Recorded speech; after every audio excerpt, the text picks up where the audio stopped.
प्रिय छात्रों नमस्कार। द साइंस एरा में आपका स्वागत है। आज हम लोग reflection of light by a convex surface के बारे में पढ़ेंगे। Reflection of a light by a convex surface के बारे में पढ़ेंगे, यानी उत्तल पृष्ठ पर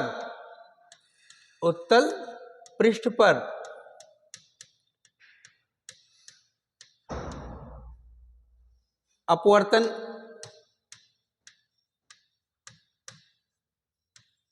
के लिए सूत्र प्राप्त करेंगे।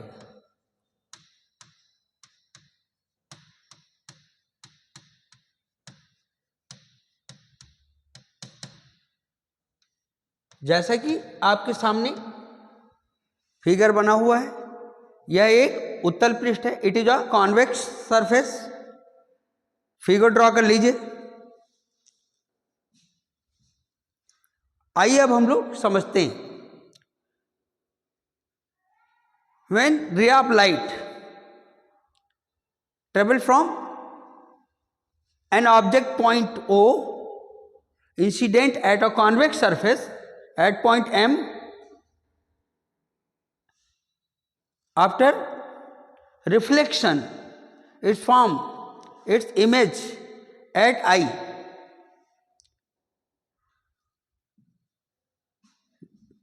Then a line drawn from M to C like a normal MC, if angle of object formed by the convex surface is alpha and image form the angle beta, and point C and center of curvature the form angle gamma.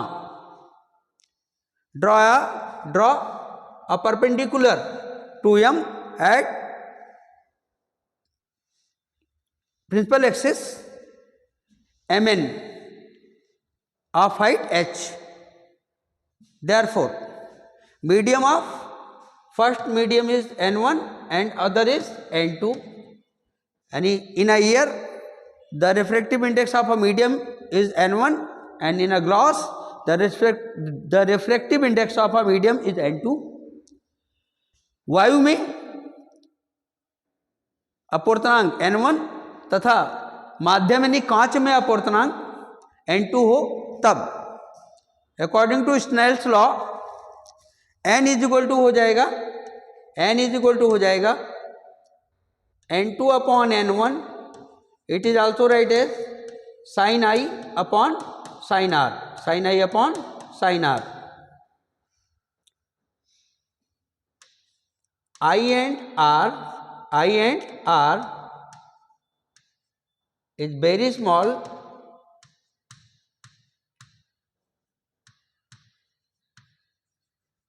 I और R बहुत छोटे हों तब n2 upon n1 is also right as I upon R.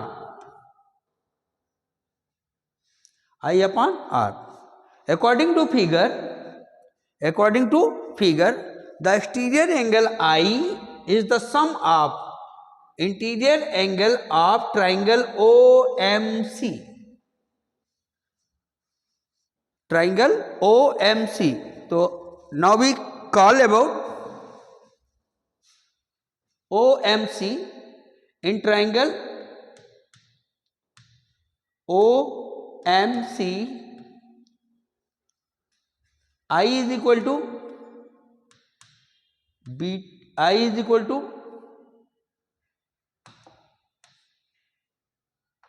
gamma plus alpha, and in triangle IMC,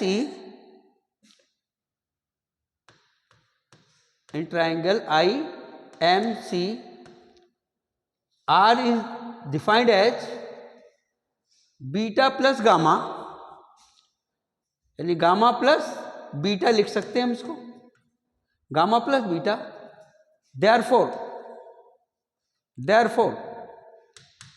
n2 upon n1 is also write as gamma plus alpha upon gamma plus beta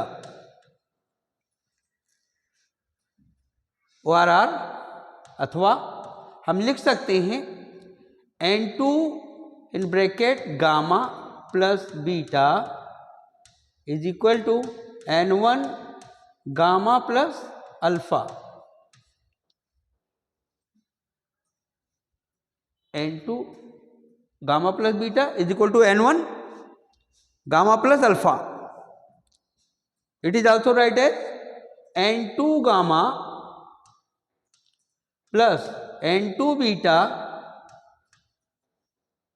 H N1 gamma plus N1 alpha ORR। इसको लिख सकते हैं हम N2 gamma minus N1 gamma is equal to minus N2 beta और plus N1 alpha. N2 gamma minus N1 gamma, यहां पर gamma common हो जाएगा तो हम लिख सकते हैं N2 minus N1 gamma is equal to लिखा जा सकता है minus N2 beta plus N1 alpha. Equation number first ले लेते हैं। Now in triangle OMN, triangle OMN में बात करते हैं, यानी त्रिभुज OMN में बात कर रहे हैं। तो त्रिभुज OMN इन ट्राइंगल OMN यानी त्रिभुज OMN में alpha is equal to, alpha is also right as tan alpha, tan alpha is equal to tan alpha is equal to हो जाएगा हाइट अपॉन बेस। हाइट है आपका mn upon ON। ON is also write as MN upon OP, और यहां पर हम मान लेते हैं ON is equivalent to OP, ON is equivalent to OP। Therefore alpha is equal to लिखा जा सकता है MN की वैल्यू है आपकी H अपॉन O से P की वैल्यू ली गई है -U। Alpha is denoted as H upon -U। Screenshot ले लीजिए इसका।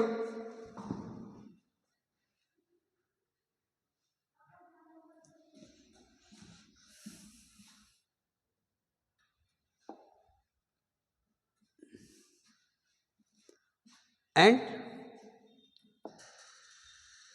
now we talk about triangle IMN. In triangle IMN,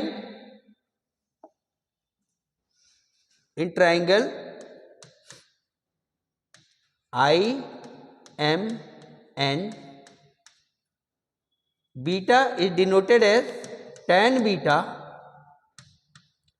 It is right as MN upon IN.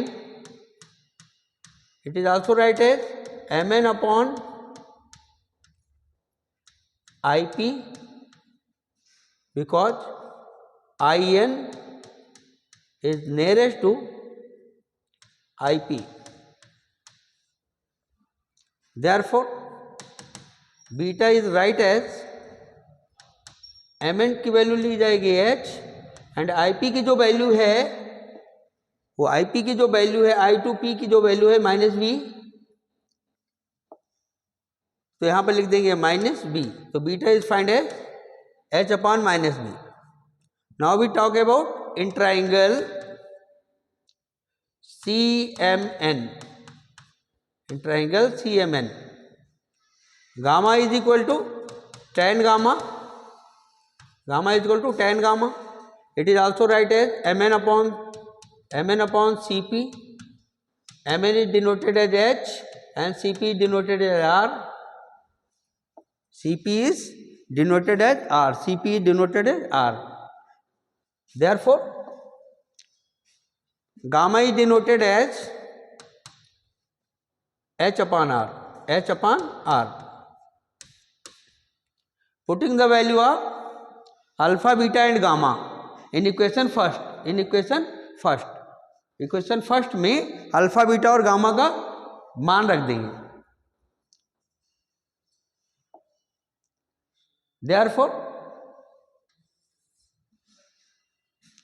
Therefore N2 minus N1 into H upon R is equal to minus N2 in bracket H upon minus V और plus N1 और यहाँ पर हो जाएगा H upon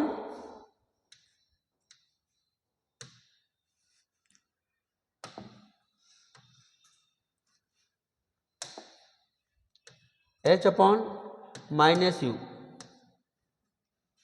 H common है सभी में, इन्हें हम कैंसिल आउट कर देंगे तो हमारे पास बचेगा N2 minus N1 upon R is equal to, यहाँ पर हो जाएगा माइनस माइनस प्लस हो जाएगा तो यहाँ पर आएगा N2 अपॉन V और यहाँ पर प्लस माइनस का माइनस हो जाएगा और यहाँ पर आएगा N1 अपॉन U. इस तरह से आपको कॉन्वेक्स सरफेस के लिए रिफ्रैक्टिव इंडेक्स का फार्मूला मिल जाएगा.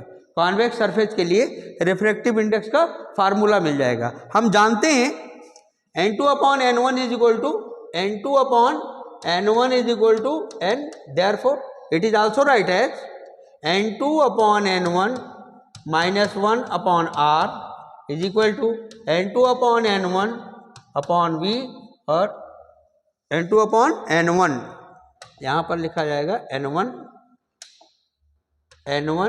अपॉन V और माइनस यहाँ पर N1 से N1 कैंसिल हो जाएगा तो 1 अपॉन U आ जाएगा. इस तरह से हमें कॉन्वेक्स सरफेस के लिए जो फार्मूला मिलेगा N2 upon N1 write as N, तो N माइनस 1 और upon R is equal to N upon V minus 1 upon U. तो इस तरह से हम लिख सकते हैं उत्तल पृष्ठ के लिए अपवर्तन का जो फार्मूला बनेगा वो बनेगा N minus 1 upon R is equal to N upon B minus 1 upon U. अब आपने देखा कि चाहे वो उत्तल पृष्ठ हो चाहे वो अवतल पृष्ठ हो, दोनों के लिए जो अपवर्तन का मान आता है, जो अपवर्तनांक के लिए सूत्र प्राप्त होता है वो सेम प्राप्त होता है.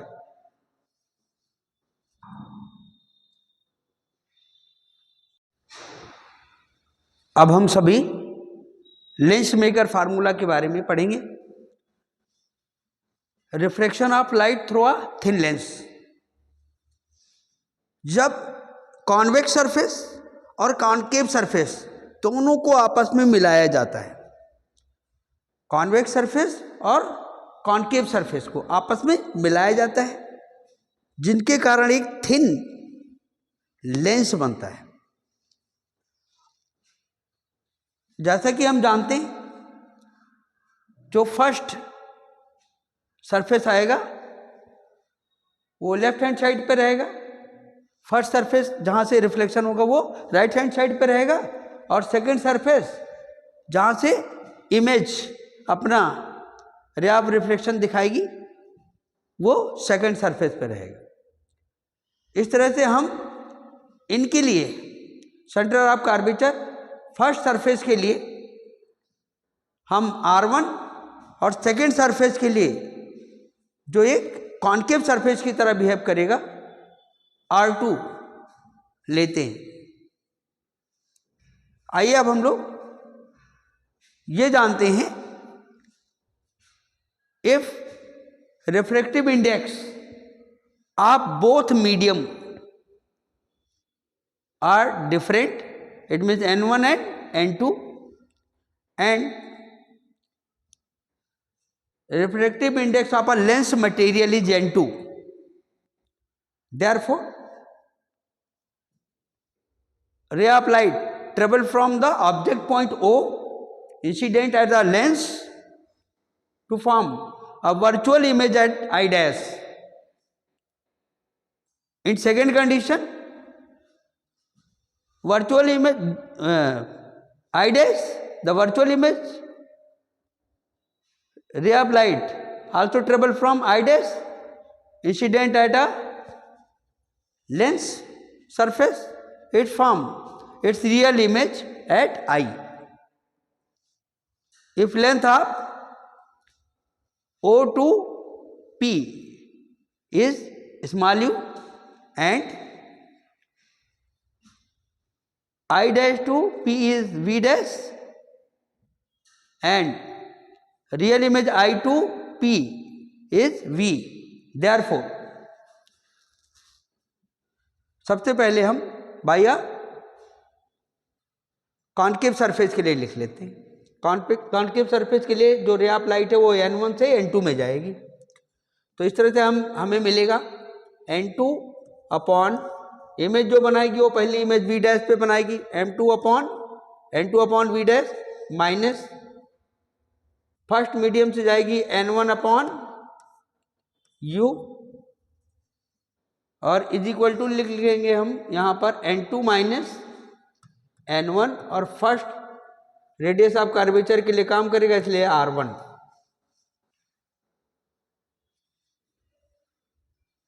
जैसे कि हम जानते हैं पहले माध्यम का अपूर्णांक n1।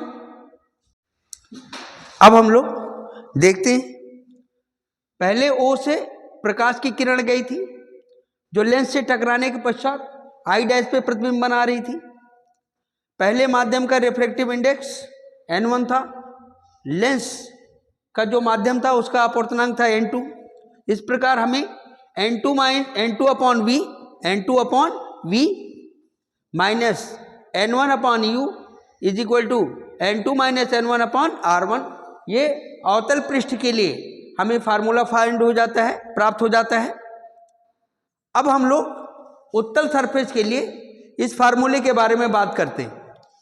अगर हम उत्तल पृष्ठ पे जाते हैं तो हमारा जो रे ऑफ लाइट है पुनः आई डैश से ट्रेवल करता है और लेंस के दूसरे पृष्ठ से टकराता है। तो यहाँ पर n3 अपॉन v और माइनस अब की बार ऑब्जेक्ट का काम कौन कर रहा है, v डैश काम कर रहा है, तो minus n2 upon u n2 upon यहाँ पर लिखना होगा n2 अपॉन v डैश जो काम करेगा आपके n3 minus n2 upon r2 के लिए, यानी सेकेंड सरफेस के लिए काम करेगा। ये इक्वेशन फर्स्ट और ये equation second. On adding equation first and equation second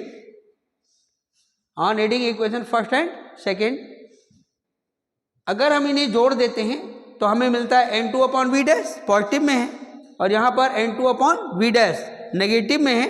इस तरह से यहाँ पर सही कर लीजिए इसको, यहाँ पर हो जाएगा आपका n3 minus n2 upon r2 हो जाएगा। अब on adding equation first and second समीकरण 1 व 2 को जोड़ देते हैं। जोड़ने पर क्या होता है, हमारा n2 by V dash and ये पॉजिटिव में है और n2 by V dash negative में है, तो ये कैंसिल आउट हो जाएगा। तो हमारे पास बचेगा क्या, अब आपके पास हमारे पास बचेगा n3 अपॉन वी माइनस यहाँ पर बचा आपका n1 upon u is equal to यहाँ पर लिख सकते हैं n2 minus n1 upon r1 और प्लस यहाँ पर बचा आपका n3 minus n2 upon r2। और इस तरह से हम चाहें तो यहाँ पर माइनस कॉमन ले लेते हैं। माइनस को कॉमन लेते ही हमारे पास क्या मिलेगा, हमको जैसे ही हम इसमें से माइनस कॉमन ले लेंगे तो हमारे पास मिलेगा n3 upon v minus n1 upon u is equal to मिलेगा हमारे पास यहाँ n2 minus n1 upon r1 और यहाँ पर माइनस और यहाँ पर हो जाएगा आपका n2 minus n3 upon r2। और इस तरह से अगर बोथ साइड डिफरेंट मीडियम है तो उस समय हमें जो फार्मूला मिलता है वो n3 upon B minus n1 upon U is equal to n2 minus n1 upon r1 minus n2 minus n3 upon r2 मिल जाता है। आइए अब हम लोग समझते हैं, अगर n1 और n3 यानी medium of both side of a lens is equal, therefore we write as n1 is equal to n1 is equal to n3। अब हम चाहें n1 की जगह पर n3 प्लेस कर दें या n3 की जगह पर n1 प्लेस कर दें। अगर हम n1 को n1 ही रहने देते हैं और n3 की जगह पर हम n1 प्लेस कर देते हैं तो हमें फार्मूला मिलता है n1 अपॉन v और minus n1 upon u is equal to मिलता है हमको n2 minus n1 upon r1 और यहाँ पर माइनस, यहाँ पर हमको मिलेगा n2 minus n1 upon r2। अब इस तरह से हम इसको स्क्रीनशॉट ले लीजिए इसका एक बार। आइए अब हम लोग आगे देखते हैं क्या होता है। इस तरह से हमें मिलेगा, जैसा कि हम जान पाए हैं, यहां पर मिलेगा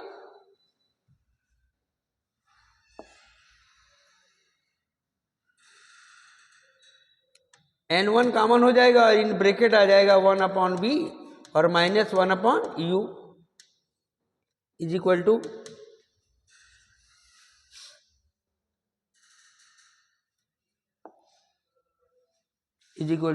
यहाँ पर हो जाएगा n2 minus n1 n2 minus n1 upon r1 और minus n2 minus n1 upon r2 और इस तरह से हमें मिलेगा n1 in bracket 1 upon b minus 1 upon u is equal to, यहाँ पर n2 माइनस n1 कॉमन ले लेंगे और इन ब्रैकेट में बचेगा 1 upon r1 minus 1 upon r2। हम जानते हैं 1 upon v is equal to होता है 1 upon v minus 1 upon u is equal to होता है 1 अपॉन f, जिसे हम लेंस फार्मूला कहते हैं, देयरफॉर यहाँ पर हो जाएगा n1 into 1 upon f is equal to n2 minus n1 और in bracket 1 upon r1 minus 1 upon r2। इस तरह से हम लिख सकते हैं 1 upon f is equal to n2 upon n1 minus 1, in other brackets लिख सकते हैं हम 1 upon r1 minus 1 upon r2। जैसा कि हम जानते हैं n2 अपॉन n1 जो होता है वो आपका n2 upon n1 is also denoted as small n, यानी refractive index of a medium लिख सकते हैं। तो इस तरह से हमें लेंस फार्मूला मिलेगा, लेंस मेकर फार्मूला हमें मिल गया 1 upon f is equal to n minus 1 और in bracket 1 upon r1 minus 1 upon r2। इस तरह से हमें उत्तल और अवतल पृष्ठों को जोड़ने पर हमें लेंस मेकर फार्मूला मिलता है। तो इस तरह से ये बना आपका लेंस मेकर फार्मूला। स्क्रीनशॉट ले लीजिए इसका।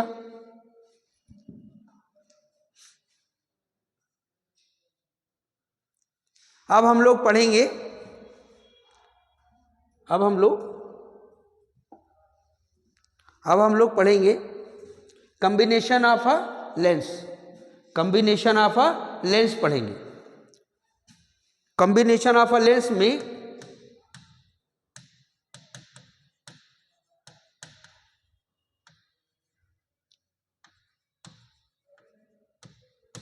कॉम्बिनेशन ऑफ अ लेंस में हम लोग पढ़ेंगे दो पतले लेंसों को आपस में जोड़ दिया गया, दो पतले लेंसों को आपस में जोड़ दिया गया।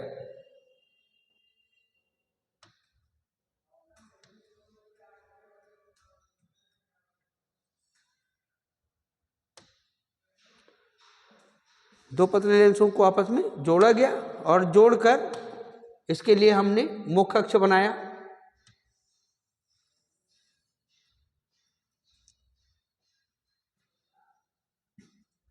अब एक यहां पर हमने लिया वस्तु बिंदु,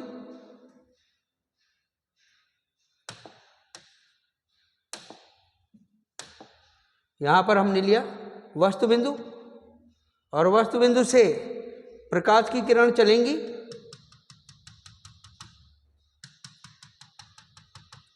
और लेंस के प्रथम लेंस के, इस लेंस का नाम होगा L1, इस लेंस का नाम होगा L2। Lens L1 O point से चलेंगी, लेंस L1 से टकराने के बाद और इसका वर्चुअल इमेज बनाएंगी I पर, I डैश पर। कहाँ बनाएंगी? I डैश पर। पुनः रे ऑफ लाइट जो है वो I डैश से ट्रेवल करेंगी। कहाँ से ट्रेवल करेंगी? I डैश से। I डैश से ट्रेवल करके और इसका ओरिजिनल इमेज जो है वो I पर बना देंगे। अब distance between O to first lens is U and image, यानी distance between first lens and I dash is V dash and second lens to I is V। Therefore चलिए अब हम लोग करते हैं। जैसा कि हम जानते हैं पहला लेंस है, पहले लेंस की फोकल लेंथ जो है वो f1 है और दूसरी लेंस है उसकी फोकल लेंथ f2 है। फॉर अ फर्स्ट लेंस, पहले लेंस के लिए हम लोग काम करते हैं और पहले लेंस के लिए हम लिख सकते हैं 1/f1 is equal to 1/v dash, 1/v dash. First step में v डैश पे इमेज बनाएगी और फिर v डैश से रे ऑफ लाइट चलेगी और माइनस यहां पर ऑब्जेक्ट पॉइंट से गई थी तो 1/u। That is equation number first, that is equation number first. अब हम लोग सेकेंड लेंस के बारे में बात करेंगे। सेकेंड लेंस में 1/f2, 1/f2 is equal to लिख सकते हैं 1/v minus 1/v dash.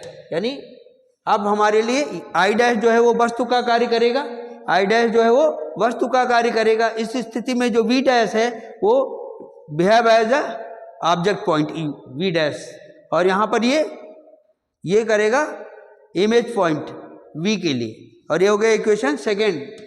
On reading equation first and second, समीकरण 1 व 2 को जोड़ने पर, समीकरण 1 व 2 को जोड़ेंगे जब हम, तब हमें मिलेगा, एडिशन पे मिलेगा हमको 1/f1 plus 1/f2 is equal to लिख सकते हैं हम 1/v dash and 1/v dash. एक पॉजिटिव में और नेगेटिव में कैंसिल आउट हो जाएगा। इस तरह से हमें मिलेगा 1/v माइनस 1/u।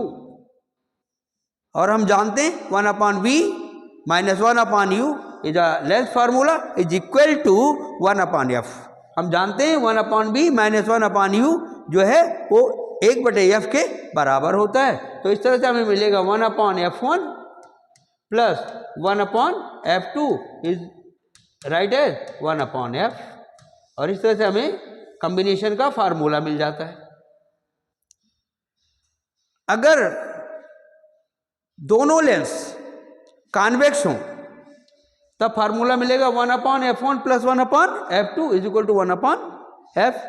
अगर एक लेंस, कंडीशन बता रहे हैं हम आपको, अगर एक लेंस उत्तल वाला है और दूसरा लेंस अवतल वाला है, एक उत्तल वाला है और दूसरा अवतल वाला है, इस स्थिति में हमें f1 जो है वो मिलेगा पॉजिटिव में और f2 जो मिलेगा वो मिलेगा हमें नेगेटिव में। और इस तरह से हम f1 पॉजिटिव में और f2 नेगेटिव में मिलेगा। अगर हम ऐसा लिखने जाएंगे तो हम जानते हैं कि फार्मूले के अकॉर्डिंग ये चेंज हो जाएगा। अगर हम कॉम्बिनेशन के लिए ले लें तो कॉम्बिनेशन में बनेगा 1/f is equal to 1/f is equal to 1 upon f1 और plus 1 upon f2. It is also write as f1 plus f2 upon f1 into f2, f1 into f2. इस तरह से हम लिख सकते हैं f इज इक्वल टू हो जाएगा f1 into f2 upon f1 plus f2. और इस तरह से कॉम्बिनेशन ऑफ लेंस का फोकल लेंथ हमको मिल जाएगा. कॉम्बिनेशन ऑफ लेंस का फोकल लेंथ हमको मिल जाएगा. स्क्रीनशॉट ले लीजिए इसका.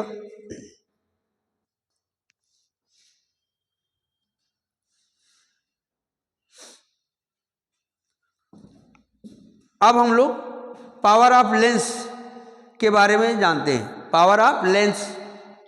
पावर ऑफ लेंस के लिए the reciprocal of focal length of a lens is defined as power of a lens. The reciprocal of power of a lens, the reciprocal of focal length of a lens is defined as power of a lens. यानी power of a lens की बात कर रहे हैं हम. Power of a lens, power of lens, lens की क्षमता, lens की क्षमता.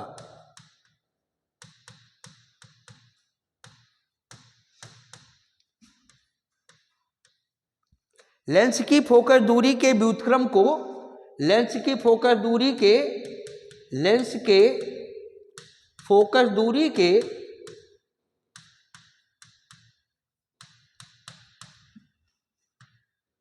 व्युत्क्रम को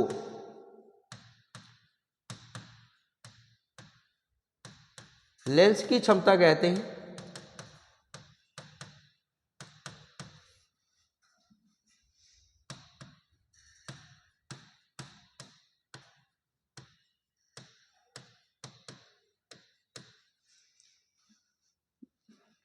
it is denoted by P. P is equal to 1 upon F और F की वैल्यू किस में होनी चाहिए? मीटर में. इट इज आल्सो राइट है P is equal to 100 upon F और इसको लिख सकते हैं सेंटीमीटर में. अगर फोकल लेंथ सेंटीमीटर में तो 100 अपॉन F, अगर फोकल लेंथ मीटर में तो 1 अपॉन F. तो इस तरह से हमें पावर का फार्मूला मिल जाता है. अब power of combination of a lens के बारे में बात करते हैं.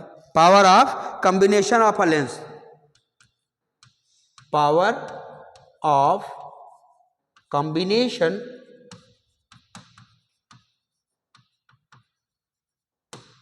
Of a lens. लेंस को संयुक्त करने पर क्षमता, लेंस को संयुक्त करने पर क्षमता के बारे में बात कर रहे हैं.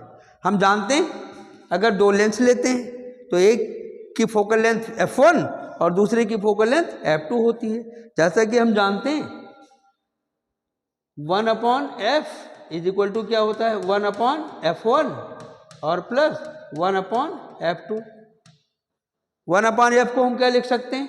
It is also write as 1 upon f is denoted as P plus P equals, यहाँ पर 1 अपॉन f1 को हम क्या डिनोट कर सकते हैं? P1 और plus P2, P1 plus P2. आशा करते हैं आपको ये reflection of light concave and convex surface पे अच्छी तरह से समझ में आया होगा.